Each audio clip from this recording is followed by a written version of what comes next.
नमस्कार. श्रीमद भगवद्गीता भाग 22. गीतेत प्रतिपादन केलेल्या कर्मयोगाची महत्त्वाची सूत्र पुढील प्रमाणे आहेत. 1. संन्यास मार्गात जरी कर्मत्याग करावा असं सांगितलं आहे तरी कुणालाही कर्म पूर्णपणे सोडणं शक्य नाही. 2. या कर्मांचा दोष लागू नये म्हणून कर्मफलाची आसक्ती तर सोडावी, पण कर्म न करण्याचा हट्टही धरू नये. 3. माझ्यामुळेच कर्म होते हा अहंकार किंवा कर्तृत्वमद सोडावा. 4. सर्व कर्म परमेश्वराला अर्पण करावीत, त्यामुळे सुद्धा कर्मांचा दोष नाहीसा होतो. 5. ज्ञानी पुरुषांनी सुद्धा लोकसंग्रहासाठी कर्म चालू ठेवावीत. निवृत्ती मार्गात काम्यकर्मांचा संन्यास घेतलेला असल्यामुळे कर्मांचा दोष लागत नाही. याउलट कर्मयोगामध्ये कर्मांची बाधा होऊ नये म्हणून कर्मफलाची आसक्ती सोडलेली असते. आसक्ती सोडल्यानं कर्माचा दोष कसा टळतो याचं स्पष्टीकरण देताना असं म्हणता येईल की आत्मा स्वभावतः अलिप्त आहे. तो शरीरात राहूनही काही करत नाही आणि त्याला कोणत्याही कर्माचा लेप म्हणजे बंध लागत नाही. मनुष्य अहंकारयुक्त अज्ञानानं मी कर्ता आहे असं मानतो. जीवात्मा कर्तृत्वमदानं आणि कर्मफलाच्या आशेनं संसार चक्रात गुंततो. या गोष्टी सोडल्या तर आत्मा मुक्तच आहे. गीतेच्या 2ऱ्या अध्यायातील 47वा श्लोक जो कर्मयोगाचा गाभा आहे असं म्हणता येईल, त्यात कर्मफलाचा तू त्याग कर असं म्हटलं आहेच, पण त्याचबरोबर कर्म करणार नाही असा आग्रह तू धरू नकोस असंही सांगितलं आहे. कारण मनुष्य जिवंत आहे तोवर त्याची कर्म पूर्णपणे थांबणं शक्य नाही. लोकमान्य टिळकांनी छान दृष्टांत दिला आहे. कर्म कधीच सुटत नाही, म्हणजे कर्माचा विंचू कधीच मरत नाही. त्याची नांगी मोडून त्याला निर्विष करायचं असेल तर कर्माच्या ठिकाणी आसक्ती सोडणं हीच युक्ती आहे असं ते गीता रहस्यामध्ये म्हणतात. श्री ज्ञानेश्वर माऊलींनीही मजेदार दृष्टांत दिला आहे आणि श्री मामासाहेब दांडेकरांनी त्याच्यावर सुरेख टिप्पणी केली आहे. आवडतीये ही फळी असारे साली आठोळी, त्यासाठी अवगळी फळाते कोणी.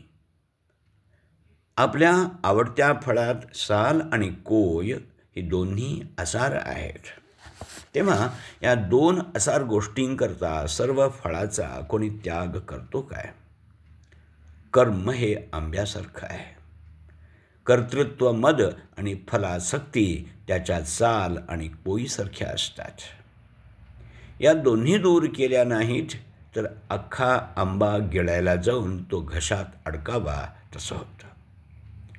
कर्तृत्वमद आणि फलासक्ती या दोन्ही गोष्टी सोडल्या की जीवितकालात मनःशांती तसंच चित्तशुद्धी आणि मृत्यूनंतर कर्मचक्रातून सुटका होऊन मोक्ष मिळू शकतो.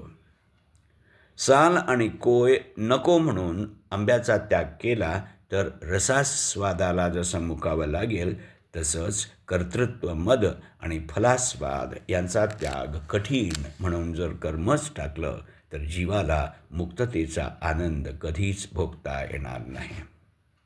अशा तऱ्हेनं ईशोपनिषदात सांगितलेल्या कर्मे सतत करत राहिलं पाहिजे या पहिल्या कडीच्या आणि कर्मांचा लेप लागू नये या अंतिम कडीच्या ध्येयाच्या मधील साधनाचा दुवा गीतेनं निष्काम कर्मयोगाच्या प्रतिपादनातून पुरवला आणि कर्मयोगाची शृंखला पूर्ण केली.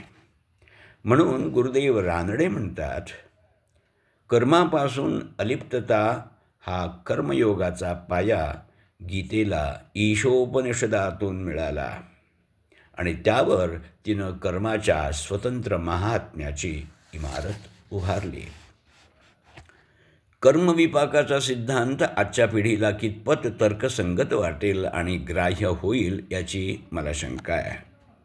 पूर्वी लोकांचा पुनर्जन्मावर विश्वास होता. त्या काळी लोकांनी चांगली वर्तणूक ठेवावी, नाहीतर त्यांना या जन्मी नाही तरी पुढच्या जन्मी त्याचे दुष्परिणाम भोगावे लागतील अशी भीती घालून त्यांचं वर्तन सुधारण्याचा प्रयत्न केला असावा. त्याचबरोबर ज्या अनेक गोष्टी आपल्याला अनाकलनीय वाटतात अशा घटनांचे पूर्वजन्मीच्या संचितामुळे हे घडले असे स्पष्टीकरण दिले जायचे. उदाहरणार्थ, काही लोकांना जन्मजात व्यंग किंवा व्याधी का असते? चांगलं वागूनसुद्धा कित्येक वेळा दुःख का अनुभवावं लागतं?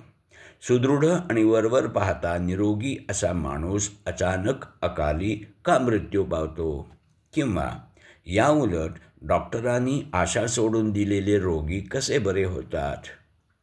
अत्यंत बिकट परिस्थितीतून आपोआप मार्ग कसा निघू लागतो?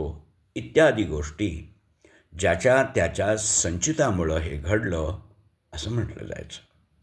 आपल्याला हे आता पटत नाही, पण आजसुद्धा आपण शेवटी नशिबाला दोष देतो किंवा नशीब चांगलं होतं असं म्हणतो. नशीब म्हणजे तरी काय याचं तर्कसंगत उत्तर आपल्याकडं कुठं आहे? क्रमशः लेखक डॉक्टर विजय पांडुरंग जायदे, वाचक डॉक्टर अमृत राघवेंद्र यार्दी.